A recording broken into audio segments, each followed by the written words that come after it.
2018년 11월 26일 월요일 해파랑길 걷기 7차 33일째 해파랑길 37, 38 코스로 금광초등학교에서 강릉중앙시장까지 13.7km입니다. 이 코스는 평탄한 들판과 산길을 지나 강릉 시내로 들어갑니다. 에이, 알려좀 주쇼. 역사, 알려좀 주쇼. 해올. 묵었던 모텔 근처에서 아침 식사를 마치고 배낭을 정리해 바로 택시를 잡았다. 어제 멈췄던 금광초등학교 삼거리의 슈퍼로 되돌아가야 하기 때문이다. 택시를 타고 이런저런 얘기를 나누다가 문득 기사가 손님 하면 나를 부르더니 말한다. 아침에 아들이 차 운영한다고 돈을 달라는 것을 주지 않고 나왔거든요. 조금 전에 마누라가 전화를 했는데 아빠가 주라고 했다며 50만 원을 줬다고 하더라고요. 아, 그래요? 엉겁결에 추임새를 넣었더니 계속 말한다.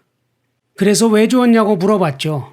돈 안 준다고 아들이 아버지를 찔러주겠다는 TV 뉴스를 보고 줘야겠다는 생각이 들었답니다. 잘했다고 했습니다. 그러면서 하는 말. 자신은 인천서 일하다가 회사가 잘못돼 돌아왔지만 아들에게는 무조건 대관령을 넘어가서 살라고 한단다. 강릉은 공장도 없고 먹고 살 것이 전혀 없다는 것이다. 관광이 있지 않냐고 했더니 바가지 요금에 불친절해서 안 된단다. 또 인구가 20만이 넘는다지만 실제는 외지에 많이 나가 있어 17만도 안 될 것이란다. 그의 직선적인 솔직함은 나에게도 거침이 없다. 자신은 삶이 힘들단다. 그래서 걷기 여행을 이해할 수 없고 할 생각도 없는 영역이라는 것이다.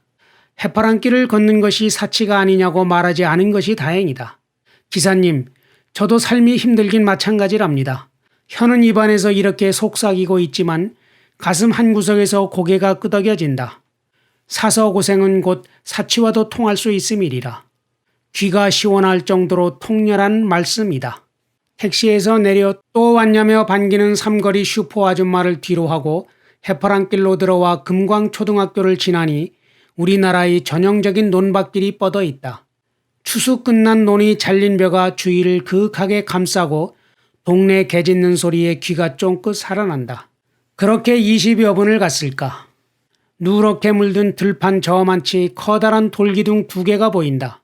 우리나라에서 규모가 가장 크다는 신라 굴산사터의 당간지주다.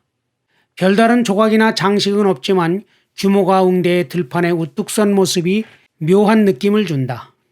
절에 행사가 있을 때 절 입구에 당이라는 깃발을 달아두는데 이 깃발을 달아두는 장대를 당간이라 한다. 당간지주는 당간을 양쪽에서 지탱해주는 두 돌기둥을 말하는 것으로 대개 절의 앞에 세우는 것이다.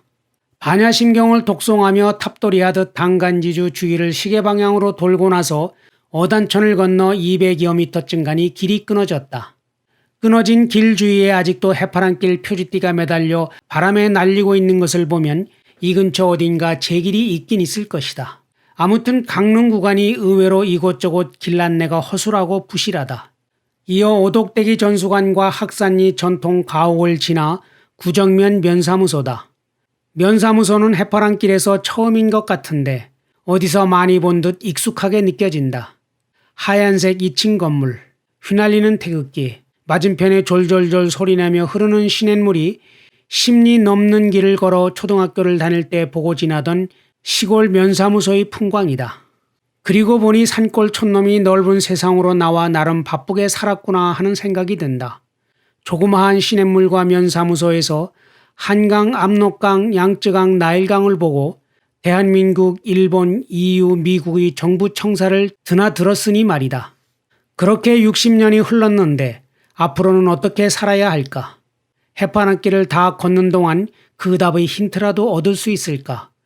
내가 좋아하는 낱말인 자연처럼 스스로 그러하게 자연스럽게 살고 싶은데 그게 여러모로 참 쉽지가 않다. 강릉시내 남산교 사거리에 이르니 시간이 오후 3시가 넘었다. 4시에 서울행 고속버스를 예매했는데 아무래도 늦을 것 같아 택시를 탔다.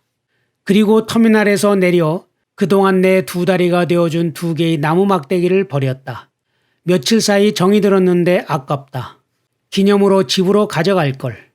강을 건너면 타고 온 뗏목을 버려야 한다 했거늘 나무 막대도 아쉬워하니 나중에 지구를 어찌 떠날 것인가.